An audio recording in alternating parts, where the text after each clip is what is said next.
Praise the lord. ఈరోజు దేవుని వాగ్దానం మీకా గ్రంథం 7వ అధ్యాయం 15వ వచనం. నేను జనులకు అద్భుతములను కనపరుతును. ప్రియ దైవజనమా, వేల్పులలో నీ దేవుని వంటి వాడెవడు? పరిశుద్ధతను బట్టి ఆయన మహనీయుడు, స్తుతి కీర్తనలను బట్టి పూజ్యుడు, అద్భుతములు చేయువాడు. ఆయన సూచక క్రియలు ఎంతో బ్రహ్మాండమైనవి, ఆయన అద్భుతములు ఎంతో ఘనమైనవి. కావున భూమి మీద ఎక్కడైనను ఏ జనములోనైనను చేయబడిన అద్భుతములు నీ ప్రజలందరి ఎదుట ఆయన చేయును. నీవు ఏ ప్రజల నడుమునున్నావో ఆ ప్రజలందరూ నీ దేవుడు నీ జీవితంలో చేయి కార్యమును చూచెదరు.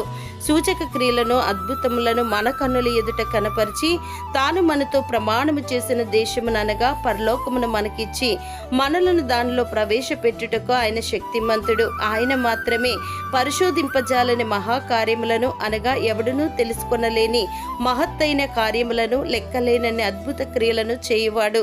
దేవుడు మిమ్మును దీవించునుగాక. ఆమెన్.